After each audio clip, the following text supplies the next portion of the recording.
Hi, welcome to another episode of Macro Insights.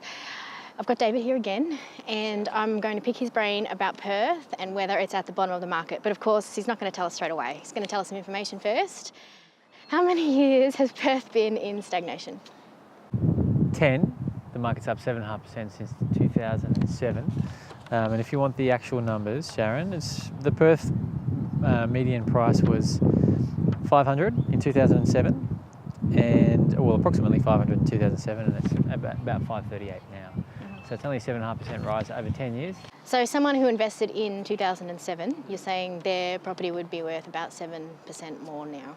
That's right. Not very much. Very hard to believe, especially if you're coming from the eastern states, where during that period of time we've seen Melbourne and Sydney categorically double. Yeah. So what's on the other flip side, what's happening to rents? So one of the key reasons why the Perth market has stagnated is because we're in oversupply. And the oversupply is measured by, one of the measures is the vacancy rate, which is at 7%. Yeah, a bit over, I think. It's a bit over now, yeah. Well, if you want to get technical on me. But when we were here 12 months ago, it was 5%.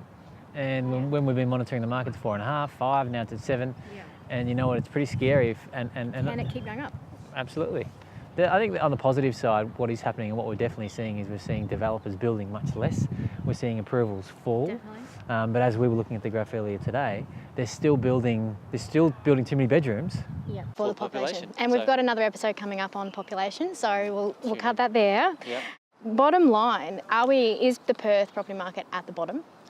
I think if we look at the affordability index, it's at 26%, which is very low by Perth standards, typically when the affordability So what's affordability index? Good point. There'll be a technical video on affordability index, so maybe you click on that. But fundamentally, it is the measure of mortgage repayment that's consumed by the average wage. So 26% of the average wage here is being consumed by the average mortgage repayment. Mm-hmm. And in comparison, Sydney is? 58%. Okay. And these are probably at polar opposites right now. Yeah. Sydney's at the very extreme of the cycle, and arguably Perth is starting to bottom. Okay. Well, that's pretty exciting for the Perth property market.